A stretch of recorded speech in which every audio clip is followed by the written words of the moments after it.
Hello YouTube, Dave here again. I just want to do a quick little update video here. I recently got back from my trip to Toronto and the Elimination Chamber pay-per-view. I did a video showing some like pickups and stuff like that.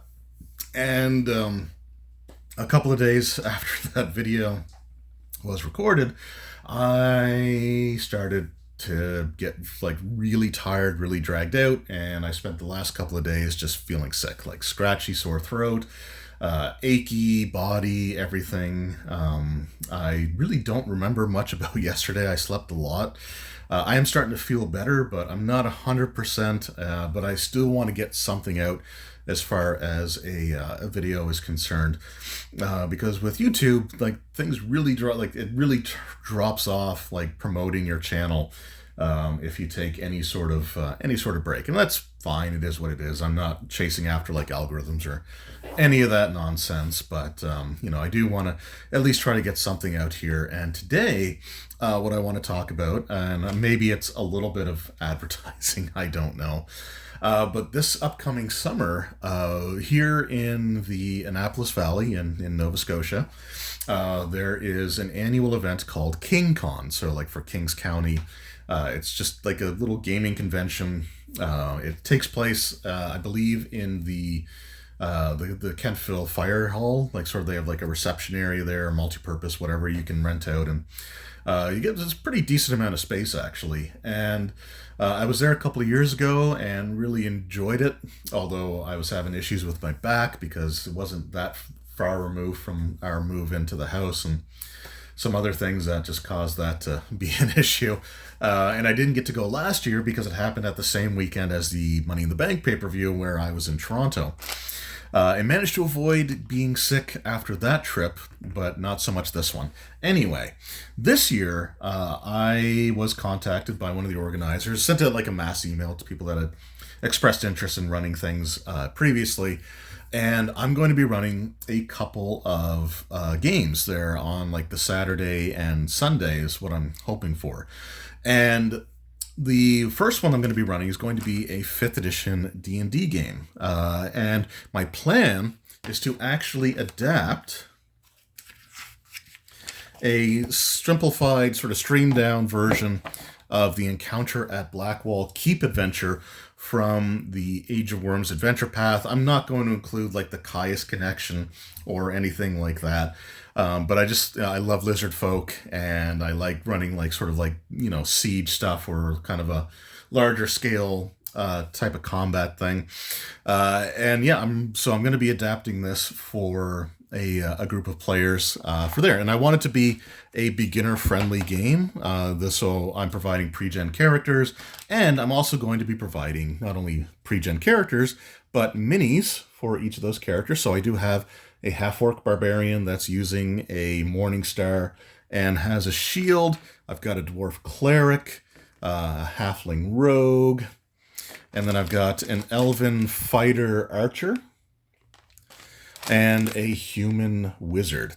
Now, I looked for minis that I had a whole bunch of, or at least more of than I would ever really use in any one given time. And I mean, with these two here, these have been in bags for 19 and 20 years. 20 years for this one, 19 years for that one, respectively. So, if I haven't busted them out of those bags by now, I probably never will. So yeah, I've got the minis provided, and I bought a set of dice, so it's going to be available for up to 5 players.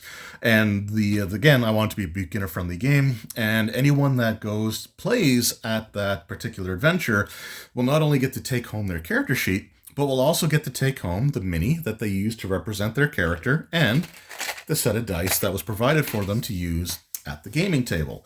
So that was sort of my idea. I just wanted to do something where, again, if I do have especially like younger or newer players, to sort of give them these stuff that they can take with them and try to create like a really positive experience with that. So these sets of dice were only like $5 each.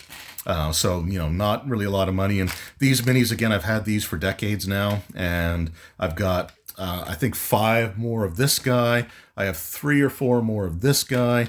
I have 2 or 3 more of this guy, but I don't tend to use a lot of wizards. in conjunction with each other. And I know I've got a whole bunch of this guy as well. So yeah, so that's going to be sort of fun to go through and take a look at. So again, I'll be using the 5th edition rules. And because it's going to be beginner friendly, and if you are teaching beginners, it's going to be easier for them to get the current product than anything that's out of print or, older, just harder to come by. Like I wouldn't be running a, 1st edition or 2nd or 3rd or even like a 4th or, even the 2014 5th edition stuff isn't as easy to find in stores. Especially the core rule books. So I'm going to be using these ones here, but I just want to take a quick look and see just what we've got for Lizard Folk. So the original sort of like siege that takes place, you've got just some like Lizard Folk warriors. There's like a druid, and they have, one of them has like the animal companion for the druid is a viper, which, I know we can deal with that. I've got plenty of those. But I want to see, just out of curiosity, what the Lizard Folk stat blocks are here in this one. So we've got the Lizard Folk Geomancer, which is fine. Challenge rating 2. So that's kind of your spellcaster. And that's all we've got there is the Sovereign, like their leader, and their Geomancer, which is fine, actually, because I think what I'll probably end up doing is using some of the NPCs that are in this book, or maybe even taking a look at some of my other D&D books. But the Geomancer can take the place of the Druid. I think that'll be fine. And the Sovereign, I can have, have it there at the siege, sort of at the end, like the last wave that comes in. We'll have the Sovereign there, and he won't necessarily be the leader of the Lizard Folk, but that'll be like the way to end the first fight. So, they're going to be level 3 characters. I did give each of them an uncommon magic item. So like the Cleric has Gauntlets of Ogre Power. The Barbarian, I think, has a Weapon of Warning. The Ranger has a +1 bow, and I forget what I gave the Thief, and the Wizard has like a Wand of the War Mage. So they have a little bit better equipment than they would normally have for their level, based off of like the rules for creating higher level characters. But yeah, so we'll take a look. I might look in some of my other monster books, actually, since it's within handy dandy reach. Let's take a look at, I don't remember if Mordenkainen's Tome of Foes has Lizard Folk in it or not, but if it does, then that will be very helpful. Durgar, Leviathan, nope. Okay, not that one. But maybe Volo's Guide to Monsters will have some Lizard Folk in there. So let's try to do this so you can actually see it as well. So we got kobolds. We do not have either. We don't have them in there at all. So that's fine. I think it'll be okay. I'll just use the NPC stat blocks, or I might even just make my own stat blocks for the Lizard Folk. But what I want to do is actually do some of this stuff on camera, on video. So in the coming weeks, I'll probably have like a adventure journal or whatever. I don't quite know what to call it yet. And again, I'm still recovering from a sickness, so I'm starting to fade a little bit here. I still don't have my full amount of energy back, but I'll be doing that. If you have any suggestions on like Lizard Folk stat blocks or what to include, again, they're 3rd level characters, so the main wave of like Lizard Folk combatants are going to be like 1 or 2 hit dice. So I might even, like I said, I could take like I don't know if the thug stats or maybe just like the bandit stats, and just use that in place for the standard Lizard Folk, because I think the NPC stat blocks in this book can get a lot of mileage if you're not afraid to just like use them to represent other types of creatures. So I'll be designing that as well as sort of drawing out the maps. I might see if I can get, because years ago I ended up buying this huge sheet of like 1-inch square draft paper. So it might be fun to get that again and like draw out the keep, draw out like the marshland that they might have an extra encounter in if I don't have a lot of beginners, and if I don't have to like spend time teaching the game to people, then I'll probably include one or two optional encounters that I can throw in to like get the 4 hour game length out of things.